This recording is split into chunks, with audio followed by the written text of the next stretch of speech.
Bismillahirrahmanirrahim. Assalamualaikum warahmatullahi wabarakatuh. Alhamdulillahilladzi anzala ala 'abdihil kitaba wa lam yaj'al lahu iwaja. Asyhadu an la ilaha illallah wahdahu la syarikalah, syahadata sidqin wa haqq, wa asyhadu anna Muhammadan 'abduhu wa rasuluhul mab'uts rahmatan lil alamin. Allahumma shalli wa sallim wa barik ala nabiyyika wa habibika Muhammadin wa ala alihi wa ashabihi tayyibin at-tahirin wa man salaka sabilahum wa tarassama khutahum wa nahaja manahijahum bi ihsanin ila yaumiddin. Asbahna wa asbahal mulku lillahi walhamdulillahi la syarikalah, la ilaha illa huwa wa ilaihin nusyur. Asbahna ala fitratil islami wa kalimatil ikhlas wa ala dini nabiyyina Muhammadin sallallahu alaihi wasallam wa ala millati abina Ibrahim hanifa wa ma kana minal musyrikin. Raditu billahi rabba wa bil islami dina wa bi Muhammadin nabiyya wa rasula. Bismillahilladzi la yadurru ma asmihi syai'un fil ardi wala fis sama wa huwas samiul alim. Allahumma inna na'udzubika min an nusyrika bika syai'an na'lamu wa nastaghfiruka lima la na'lamu. Para bapak, ibu dan saudara-saudara sekalian, wabil khusus jajaran pengurus takmir Masjid Namira yang saya hormati, alhamdulillah kita bersyukur kehadirat Allah Subhanahu wa taala atas nikmat dan karunia yang dianugerahkan kepada kita, khususnya nikmat iman, nikmat Islam dan nikmat sehat yang karenanya kita bisa mengawali lembaran kehidupan kita pada pagi ini dengan beribadah kepada Allah Subhanahu wa taala. Baru saja kita tunaikan sholat subuh dengan berjamaah dan tentu kita berdoa mudah-mudahan apa yang baru saja kita lakukan tadi diterima oleh Allah Subhanahu wa taala. Para bapak dan ibu sekalian, saya ingin melanjutkan kajian kita yang lalu, yaitu kajian kitab Al-Fawaid yang dikarang oleh Imam Ibnul Qayyim, yang sesungguhnya kitab itu banyak, kalau istilah saya pada bulan yang lalu, banyak membelejeti struktur kepribadian dan kejiwaan kita. Dan saya kira penting rasanya kita untuk sedikit objektif ya terhadap diri kita masing-masing agar kita benar-benar mengenali siapa kita yang sesungguhnya. Berbagai macam persoalan yang terkait dengan kemaksiatan dan dosa atau kesalahan itu seringkali terjadi ketika seseorang tidak bisa mengenali dirinya dengan baik. Dan untuk mengenali diri kita ini dengan baik, kita butuh bantuan Allah Subhanahu wa taala lewat firman-firman-Nya. Kita juga butuh bantuan Rasulullah sallallahu alaihi wasallam lewat hadis-hadisnya. Kita juga butuh bantuan para ulama yang menjelaskan tentang bagaimana hal-hal yang menyangkut masalah kepribadian itu. Karena dengan begitu mudah-mudahan kita jadi tahu siapa diri kita yang sebenarnya. Kita jadi tahu di mana letak kekurangan-kekurangannya yang kemudian kita akan berusaha untuk memperbaikinya. Dan kemudian kita tahu apa kira-kira kelebihannya yang kemudian kita berusaha untuk mensyukuri dan kemudian meningkatkan kualitas maupun kuantitasnya. Nah, salah satunya adalah poin ini, yaitu 10 perkara yang sia-sia. Jadi di kitab ini ya yang dikarang oleh Imam Ibnu Qayyim di halaman 111, beliau menjelaskan tentang 10 perkara yang sia-sia yang dilakukan oleh orang-orang muslim, yang tentu ketika melakukan itu dia tidak lagi terikat dengan keislamannya. Namun sebelum itu Bapak Ibu sekalian, kita sekarang berada di 10 hari pertama di bulan Dzulhijjah, dan ini ada hadis yang sangat luar biasa, di mana karena hadis inilah yang kemudian para ulama menyepakati bahwa 10 hari pertama di bulan Dzulhijjah ini adalah 10 hari terbaik yang ada di dalam kehidupan seorang mukmin. Ya, dan dasarnya adalah hadis ini. Jadi ini adalah dasar dari sebuah hadis yang menyebutkan bahwa 10 hari pertama di bulan Dzulhijjah itu adalah 10 hari terbaik, di mana ketika orang itu melaksanakan amal soleh apa saja yang ada di dalamnya, maka itu akan diganjar oleh Allah Subhanahu wa taala dengan pahala, dengan balasan yang tidak ada di dalam bulan-bulan yang lain atau yang tidak ada di hari-hari yang lain. Makanya di dalam hadis itu Rasulullah bersabda, "Ma min ayyamin al-amalus sholihu fiha ahabbu ilallahi min hadhil ayyam." Tidak ada hari di mana suatu amal soleh itu lebih dicintai oleh Allah Subhanahu wa taala melebihi amal soleh yang dilakukan di 10 hari ini. Maksudnya 10 hari ini adalah 10 hari pertama di bulan Dzulhijjah. Nah, di hari-hari yang sekarang ini kita ada di dalamnya itu. Ya. Kemudian yakni ayyamul ushr, yaitu hari atau 10 hari pertama di bulan Dzulhijjah. Qalu ya Rasulullah walal jihadu fi sabilillah. Para sahabat bertanya, ya wahai Rasulullah, apakah termasuk lebih utama dari jihad fisabilillah? Jadi apakah beramal soleh di 10 hari yang pertama di bulan Dzulhijjah ini juga pahalanya lebih utama ya dibanding jihad fisabilillah? Ya, beliau menjawab walal jihadu fisabilillah. Termasuk lebih utama daripada jihad fisabilillah. Illa rajulun kharaja binafsihi wa malihi falam yarji' min dzalika bisyai'. Kecuali orang yang keluar dengan jiwa dan hartanya dan tidak ada satupun yang kembali. Artinya dia meninggal, dia syahid, kemudian harta kekayaannya semuanya dirampas oleh musuh-musuhnya. Kecuali itu. Artinya selebihnya ya dalam konteks jihad fisabilillah ini ya 10 hari pertama di bulan Dzulhijjah ini lebih utama. Dan di sini sepakat seluruh ulama menyampaikan bab ini bahwa 10 hari pertama di bulan Dzulhijjah ini adalah 10 hari terbaik yang ada di dalam kehidupan seorang mukmin. Dan kalau kita lihat di dalam Al-Qur'an itu ada sebuah surat namanya surat Al-Fajr, itu diungkap 10 hari pertama di bulan Dzulhijjah ini, di mana di situ Allah Subhanahu wa taala berfirman, "Wal fajr walayalin asyr." Demi waktu fajar dan demi 10 malam di 10 hari di bulan Dzulhijjah. Mungkin kita bisa melihat di dalam tafsirnya, karena di dalam tafsir walayalin asyr itu para ulama tafsir menafsirkan bahwa itu ada 3 kemungkinannya. Pertama adalah 10 hari pertama di bulan Dzulhijjah, yang kedua adalah 10 hari pertama di bulan Muharram, dan yang ketiga adalah 10 malam terakhir di bulan Ramadan.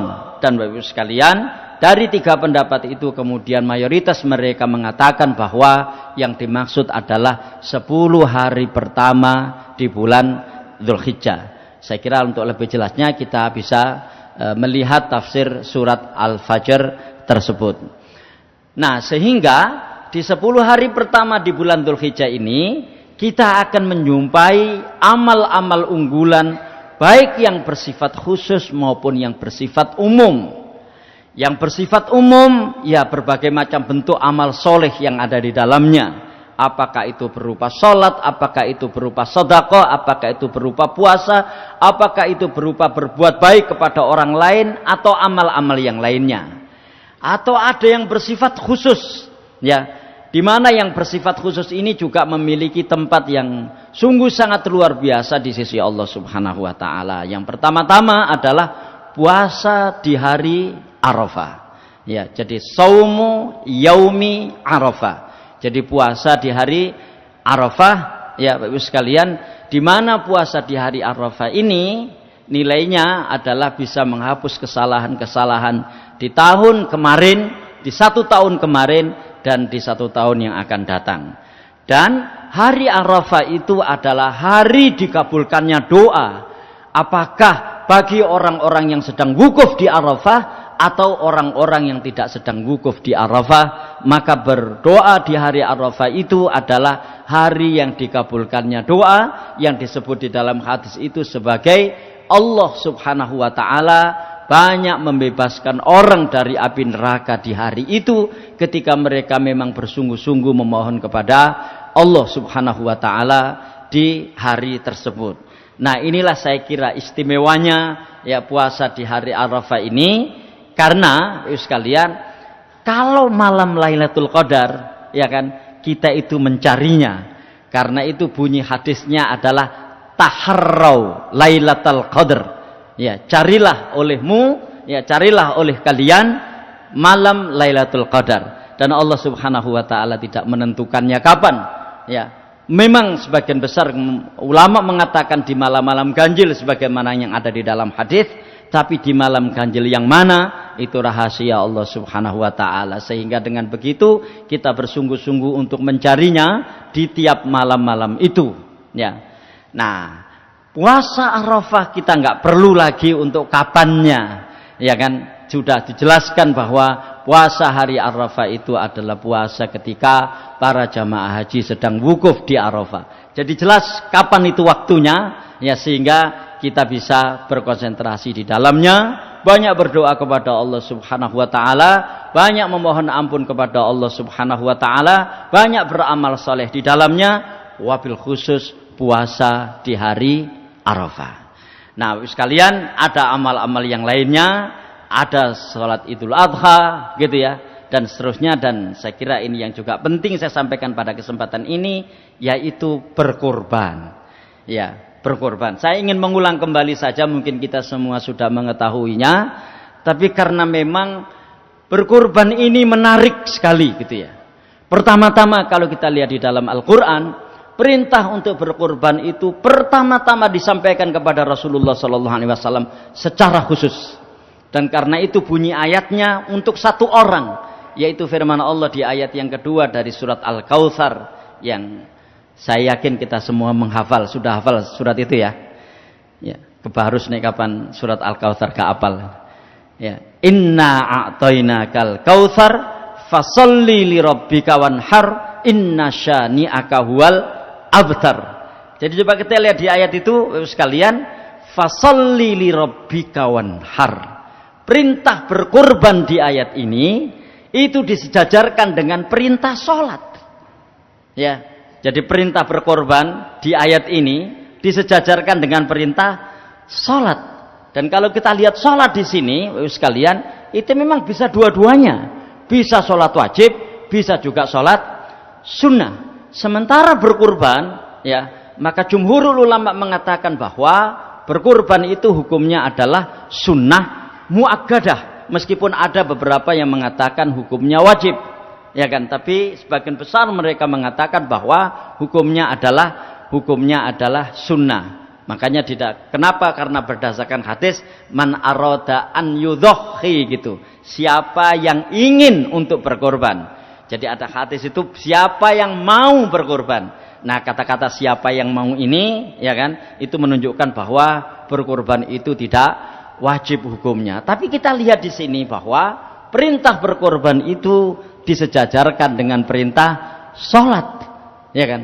Artinya manzilah atau kedudukan berkorban itu sangat tinggi di dalam syariat Islam, sampai-sampai di sini disejajarkan dengan sholat.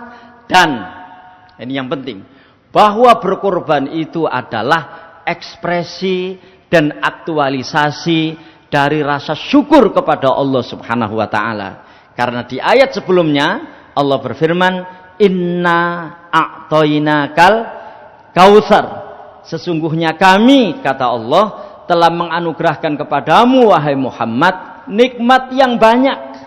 Ya, kami telah menganugerahkan kepadamu Muhammad nikmat yang banyak. Dan setelah itu Allah berfirman, fasalli li rabbika wanhar.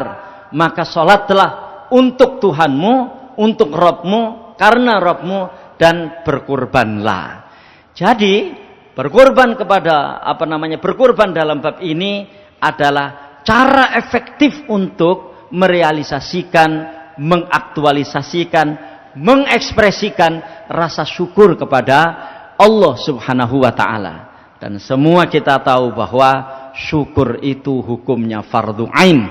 Ya, tiap orang memiliki kewajiban untuk bersyukur kepada Allah Subhanahu wa taala. Nah, di sini Bapak sekalian. Nah, tentang bagaimana hukumnya saya kira kita semua, bagaimana tata caranya berkurban itu semua kita sudah mengetahui ya, karena mungkin bukan tahun ini saja kita melaksanakan kurban, tapi mungkin juga pada tahun-tahun berikutnya. Nah, Bapak sekalian, meskipun dia hukumnya sunnah muakkadah gitu ya, tapi ada hadis ini. Ya, ada hadis ini. Dan saya kira hadis ini menunjukkan betapa pentingnya berkurban itu sampai Rasulullah bersabda, "Man kana lahu sa'atun wa lam yudhi fala yaqrabanna musallana." Barang siapa yang punya kelonggaran, ya, barang siapa yang punya berkelapangan namun tidak mau berkurban, maka jangan sekali-kali mendekati tempat sholat kami. Jangan sekali-kali mendekati masjid kami. Jadi sampai seperti itu ya sabdanya Rasulullah Shallallahu Alaihi Wasallam. Jadi siapa yang punya kelonggaran untuk berkorban tapi kemudian tidak mau berkorban, ya, maka jangan sekali-kali mendekati masjid kami, ya, mendekati masjid kami gitu ya. Jadi kalau pada masa Rasulullah Shallallahu Alaihi Wasallam berarti masjidnya itu adalah Masjid Nabawi, karena waktu itu beliau berada di Madinah gitu ya.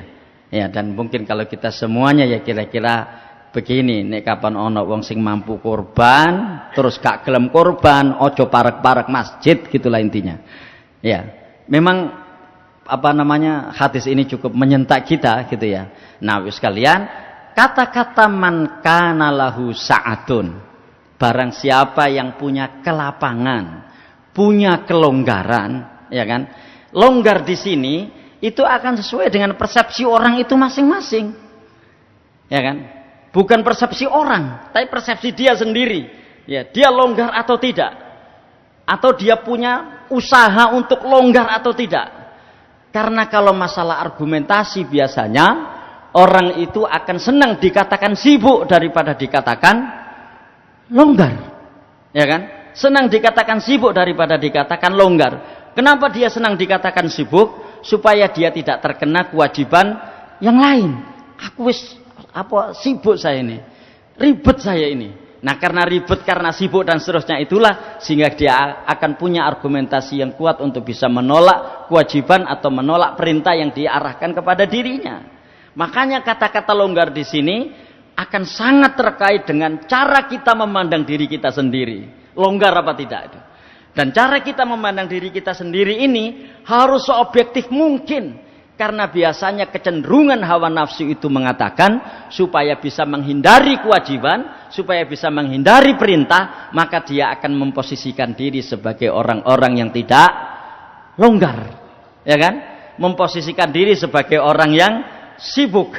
Memposisikan diri sebagai orang yang selalu mengatakan dirinya tidak punya. Dan karena itu dia punya alasan untuk menolak perintah, punya alasan untuk menolak apa yang menjadi perintah yang diarahkan kepadanya. Nah, salah satunya adalah bab kurban ini.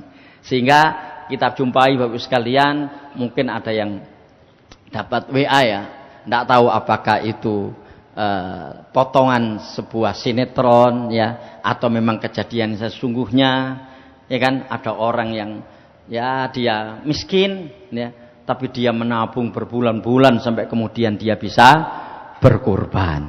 Ya, dia tidak mau membeli kurban yang biasa-biasa saja, dia beli kambing yang sangat besar, ya, karena itu adalah amanah dari istrinya yang meninggal. Begitu DWA itu. Saya nggak tahu itu apakah potongan dari sebuah sinetron atau film ya, ataukah kejadian yang sesungguhnya.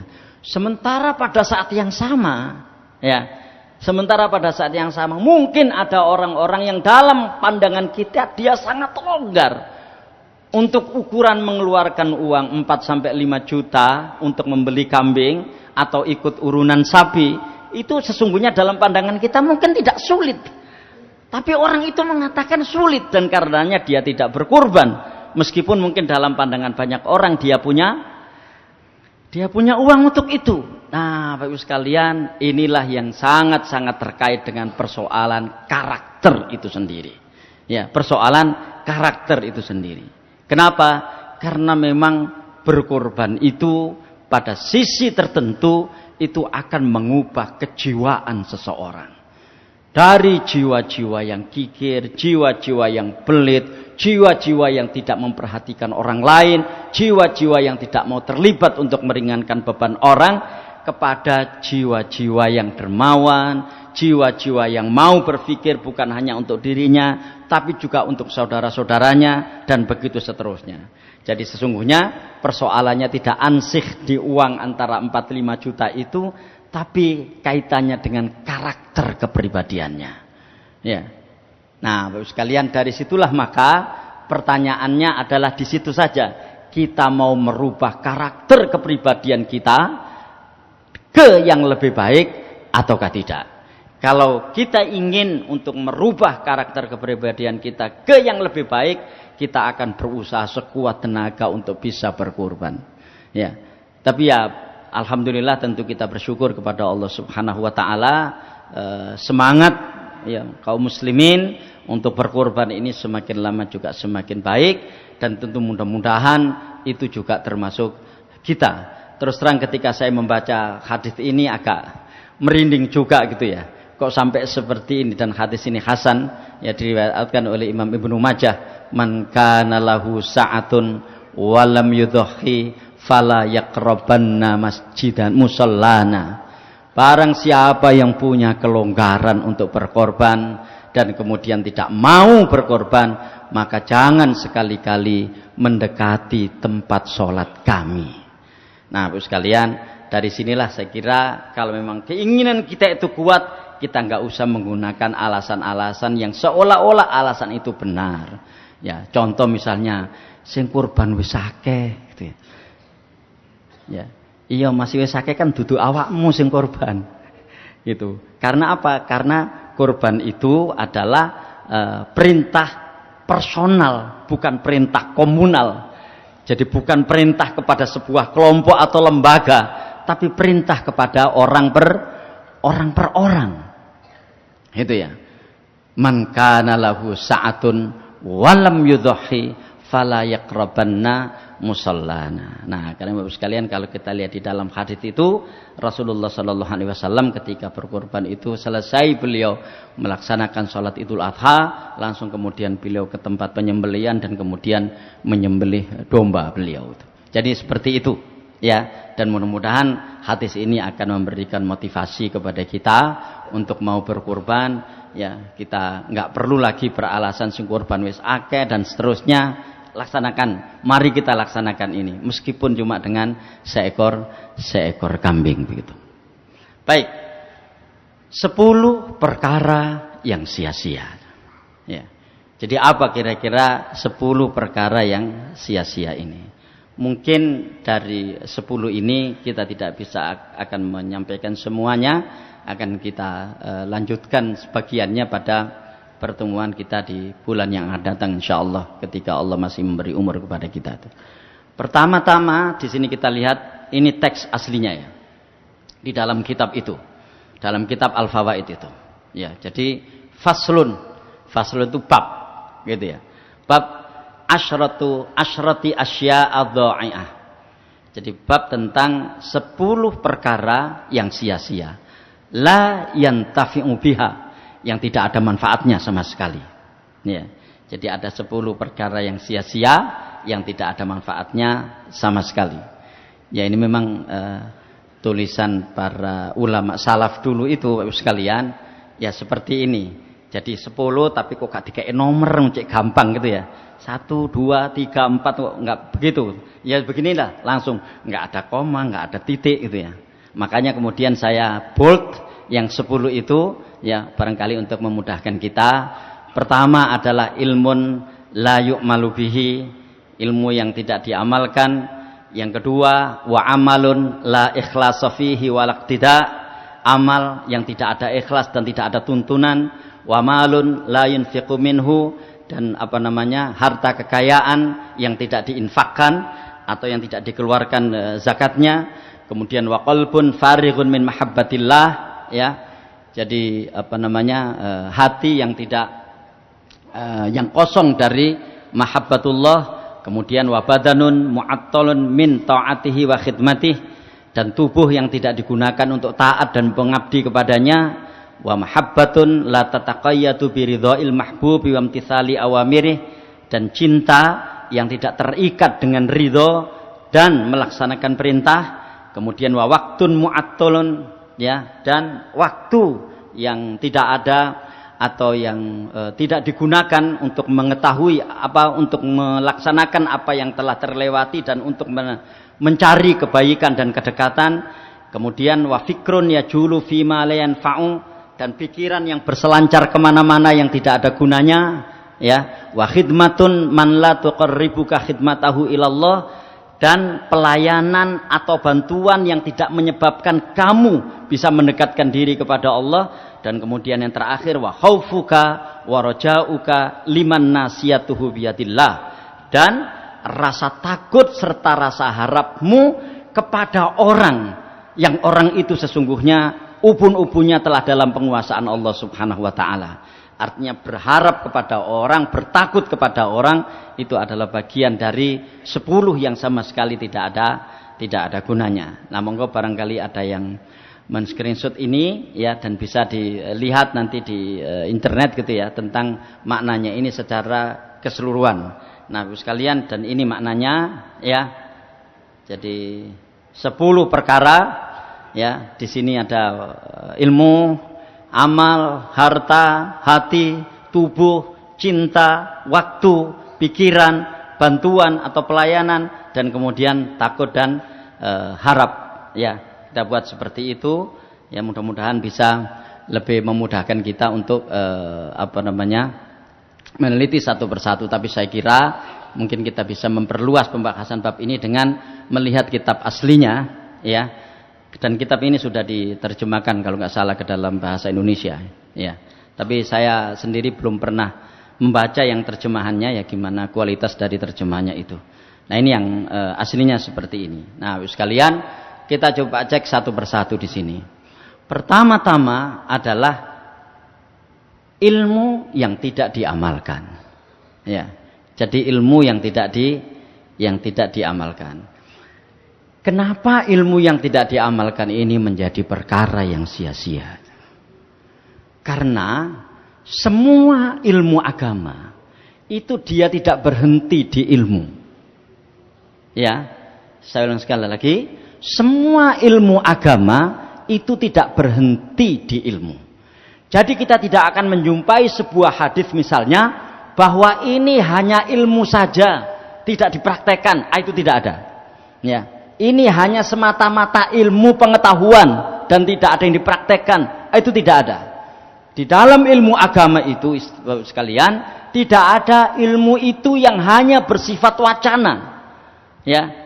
Tidak ada ilmu di dalam Islam itu, ya, di dalam agama itu yang hanya bersifat wawasan. Wis pokoknya kon ngerti, pokoknya kon weruh. Enggak. Ya. Bahwa ilmu di dalam Islam itu adalah dalam rangka untuk diamalkan.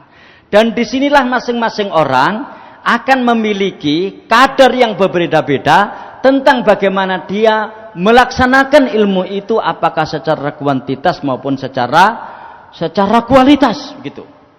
Kenapa?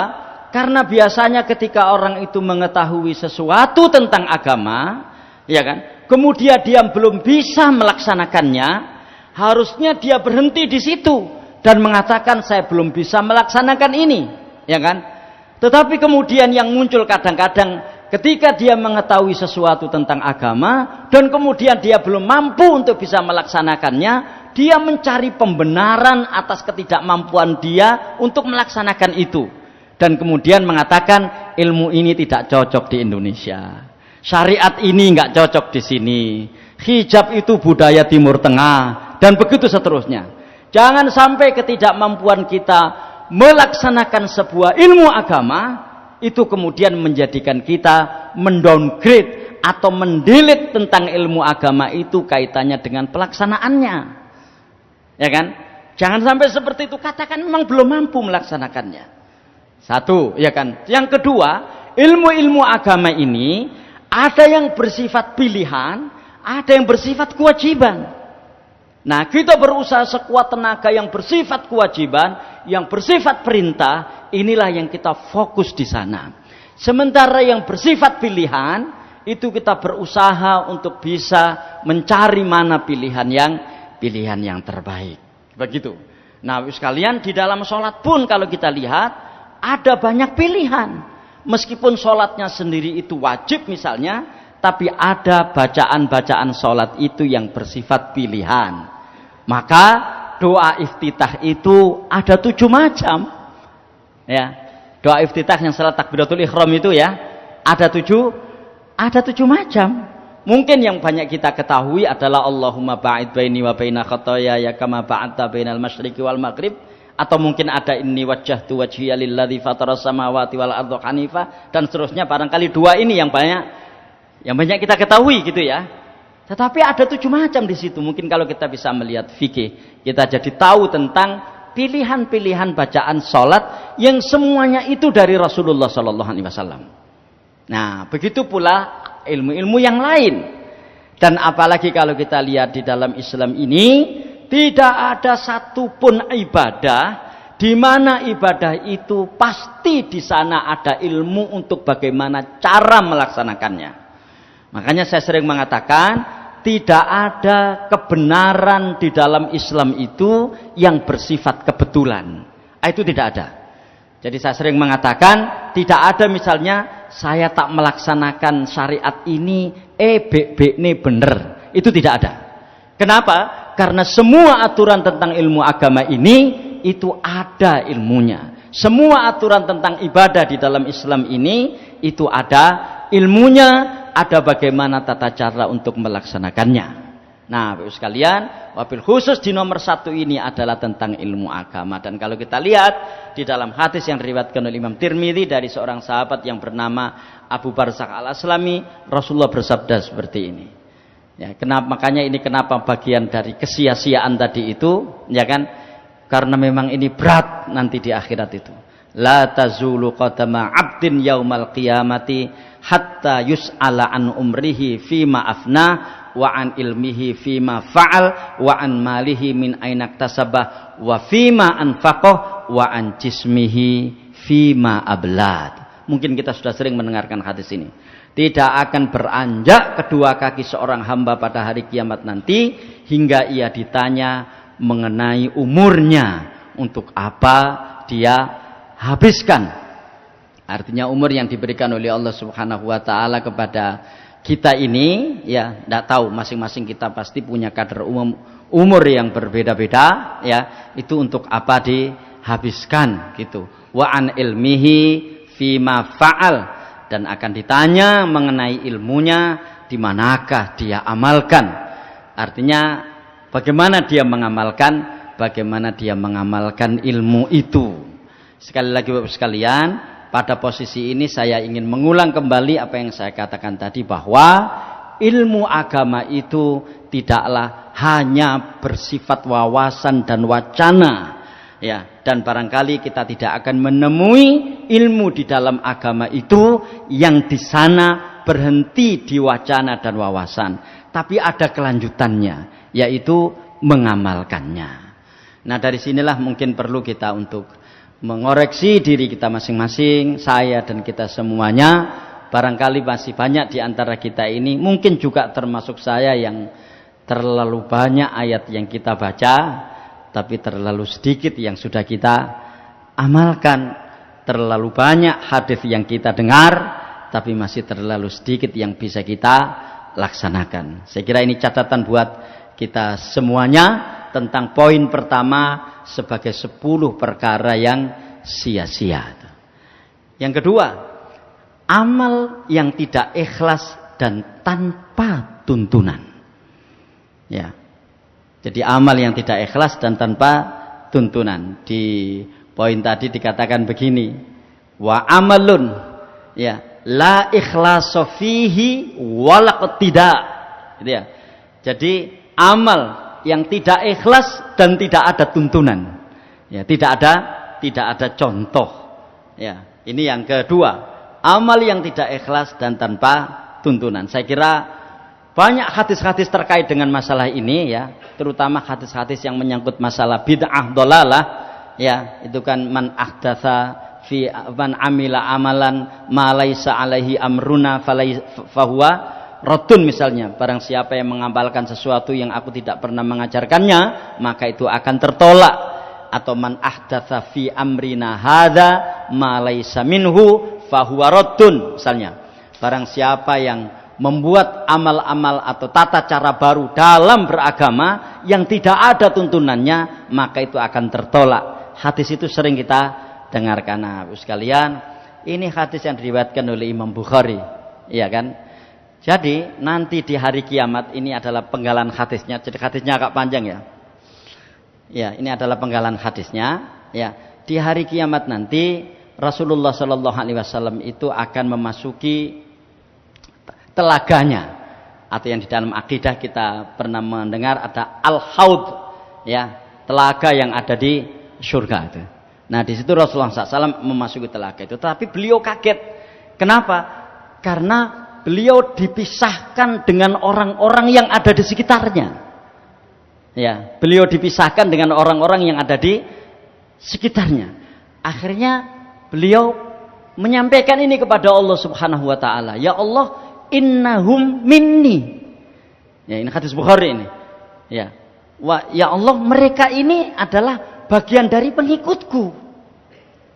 Artinya Rasulullah SAW waktu itu melihat mereka ini adalah orang-orang yang mengikuti Rasulullah SAW, dan karena itu beliau mengatakan, ya Allah, mereka ini adalah bagian dari pengikutku. Fayuqalu, maka Allah Subhanahu wa taala berfirman, ini adalah hadis qudsi ya, innaka la tadri ma baddalu ba'daka. Ya, sungguh engkau tidak tahu Muhammad bahwa sepeninggalmu mereka telah mengganti ajaranmu. Ya. Nah, ini terjadi nanti di hari kiamat ini. Ya, itulah Bapak sekalian bentuk kasih sayang Allah Subhanahu wa taala. Kita ini banyak diberikan bocoran tentang apa yang akan terjadi nanti itu.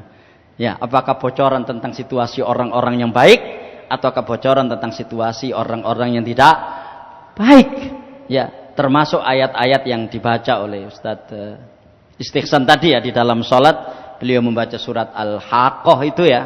Itu kan kondisi akhirat nanti ya seperti itulah yang disampaikan atau yang dibaca oleh beliau tadi, tentang bagaimana orang yang menerima catatan amal dengan tangan kanannya, bagaimana orang yang menerima catatan amal dengan tangan kirinya. Ya begitulah keseluruhannya nanti yang akan terjadi di akhirat. Sehingga kita bersyukur Allah memberikan bocoran kepada kita tentang situasi di akhirat nanti, apakah situasi yang dialami oleh orang-orang yang baik ataukah situasi yang dialami oleh orang-orang yang tidak baik. Nah, salah satunya ini adalah situasi yang dialami oleh orang-orang yang tidak baik. Rasulullah mengatakan innahum minni.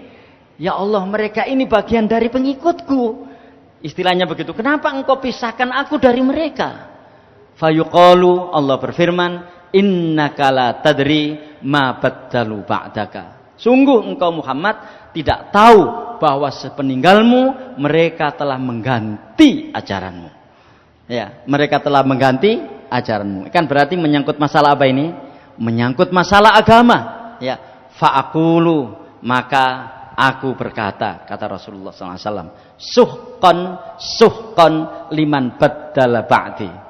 Celaka bagi orang yang telah mengganti ajaranku sesudahku. Nah ini sekalian, sehingga sebesar apapun amal seseorang kalau modelnya seperti ini, amalnya itu akan sia-sia.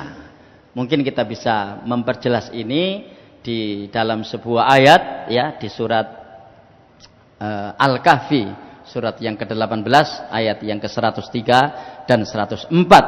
Qul hal nunabbi'ukum bil akhsarina a'mala alladzina dhalla sa'yuhum fil hayatid dunya wa hum yahsabuna annahum yuhsinuna sun'at. Ya, katakan Muhammad, apakah kalian mau kami beritahu tentang orang-orang yang rugi amal perbuatannya? yaitu orang-orang yang tersesat amal usahanya dalam kehidupan dunia, sementara mereka menyangka bahwa yang dikerjakannya itu adalah baik. Nah, Bapak sekalian, disinilah maka standar kebaikan dan standar ketidakbaikan itu, karena ini masalah agama, tentu dari Allah Subhanahu wa taala, dan jangan membuat standar sendiri. Nah, ketika membuat standar sendiri, ya inilah nanti yang akan terjadi. Hadis ini sahih, diriwayatkan oleh Imam Bukhari. Ya, innaka la tadri ma baddalu ba'daka. Muhammad, engkau tidak tahu bahwa mereka telah mengganti ajaranmu sepeninggalmu. Dan kemudian Rasulullah bersabda di situ, ya, suhqan liman baddala ba'di. Celaka bagi orang yang mengganti ajaranku sepeninggalku. Nah, dari sini saya kira kita bisa melihat apa yang kita lakukan selama ini terkait dengan masalah agama, dan itulah sesungguhnya kenapa orang itu harus memperhatikan dirinya dalam bab seperti ini. Jangan sampai sudah terlalu banyak amal ini kita lakukan, tapi ternyata amal itu tidak ada tuntunannya, apalagi naudzubillah min dzalik tidak ikhlas karena Allah Subhanahu wa taala. Ya, yang kedua. Yang ketiga, di antara perkara yang sia-sia itu adalah harta yang tidak dizakati, ya, yang tidak dikeluarkan zakatnya. Nah, di sini menggunakan kalimat begini, ya. Jadi harta itu wa malun la yunfaq minhu fala yastamti'u bihi jami'uhu fid dunya wala yuqaddimuhu amamahu. Saya agak meringkas terjemahannya begini, ya. Harta yang tidak diinfakkan, tidak menjadi nikmat di dunia, dan tidak bisa menjadi investasi di akhirat. Tidak bisa menjadi investasi akhirat.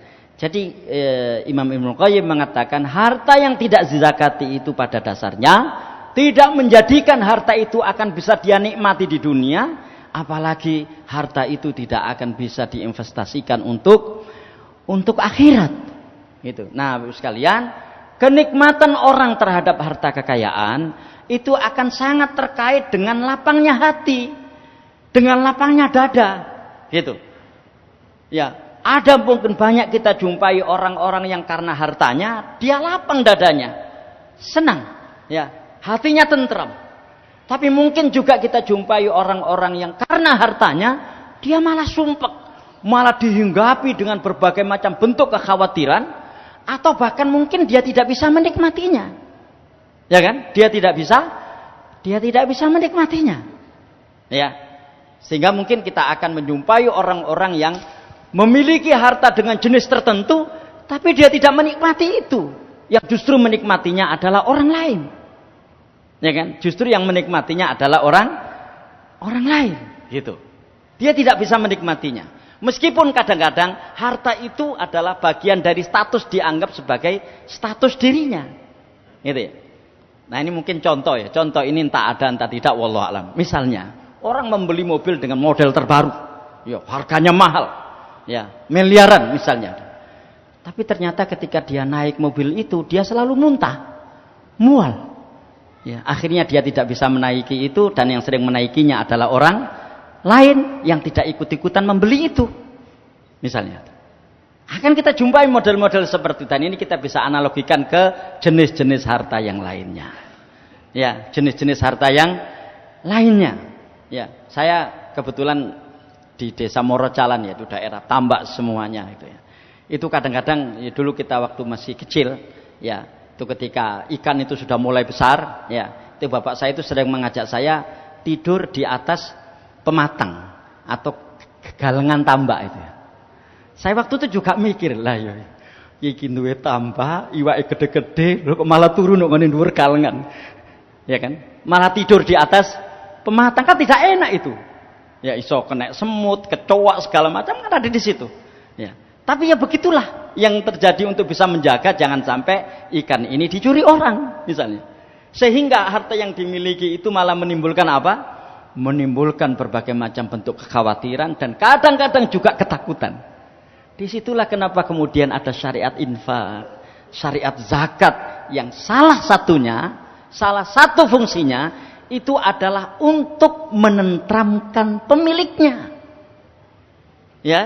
Jadi harta kekayaan yang kita zakati ini Bapak Ibu sekalian, itu berfungsi untuk menenteramkan kita, sang pemilik harta itu. Kenapa demikian? Karena ketenangan itu dari Allah. Ketenteraman itu dari Allah, bukan dari harta itu ansih, tidak.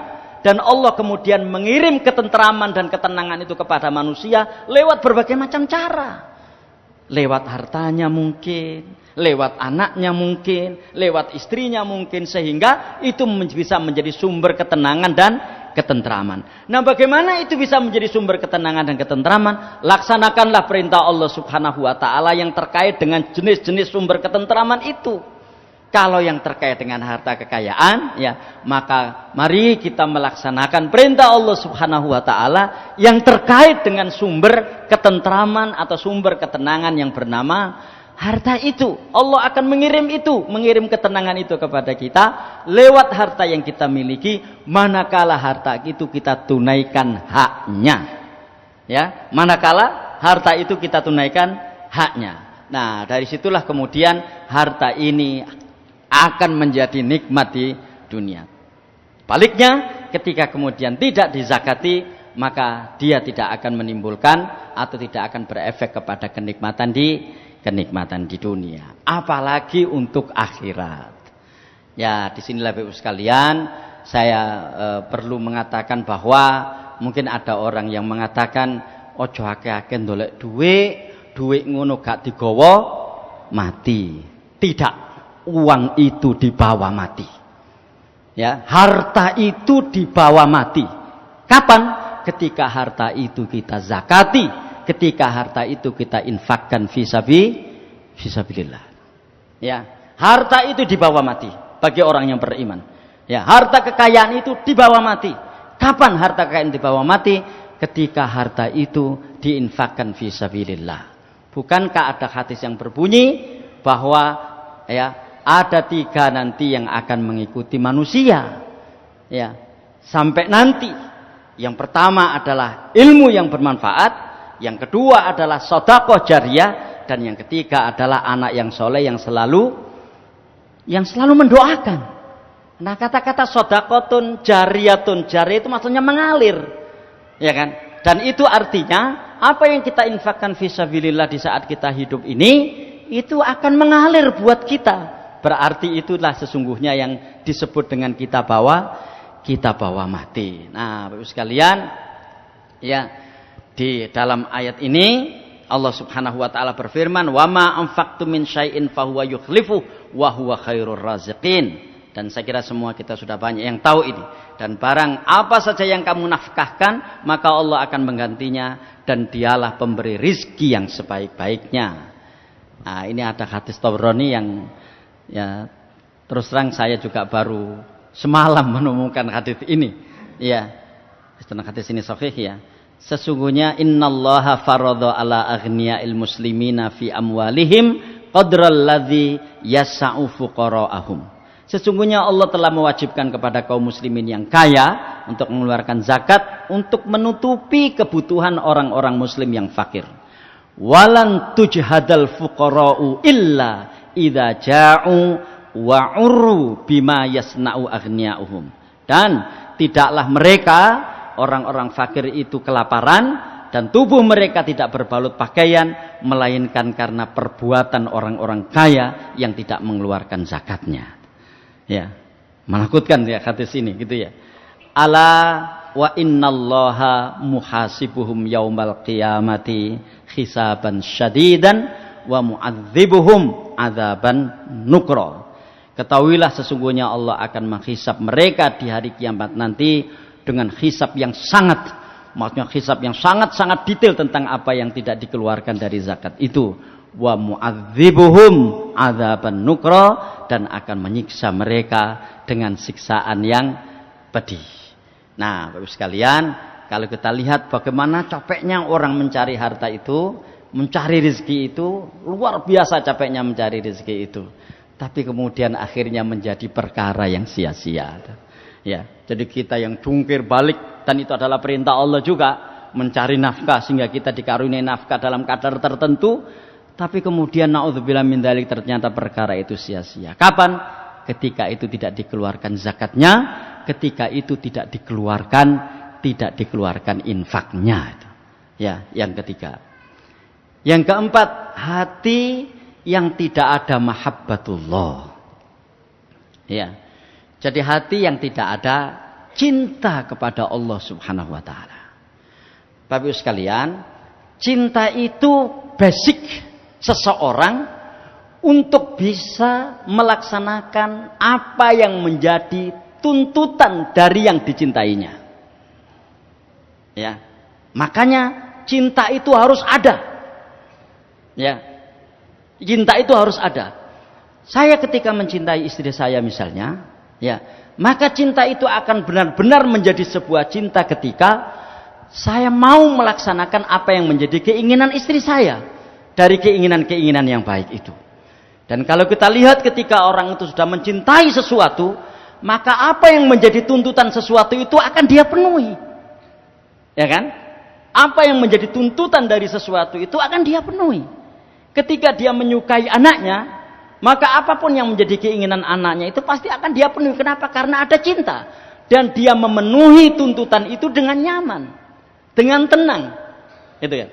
Nah, Bapak Ibu sekalian, perkara yang tidak ada gunanya dan sia-sia nanti ketika di dalam hati itu tidak ada mahabbatullah. Biasanya ketika di dalam hati itu tidak ada cinta kepada Allah, maka yang ada adalah cinta-cinta yang lain, yang selain Allah, di mana cinta-cinta selain Allah ini tidak menjadikan dia mau melaksanakan apa yang menjadi perintah Allah. Ya, makanya itu tidak ada gunanya hati seperti itu. Hati yang tidak ada mahabbatullah itu, karena mahabbatullah ini adalah basic orang itu dengan nyaman dan tenang di dalam melaksanakan perintah-perintah Allah Subhanahu wa taala dan menjauhi larangan-larangannya. Nah, dari situlah betapa penting orang ini untuk selalu mengoreksi hatinya dalam bab ini.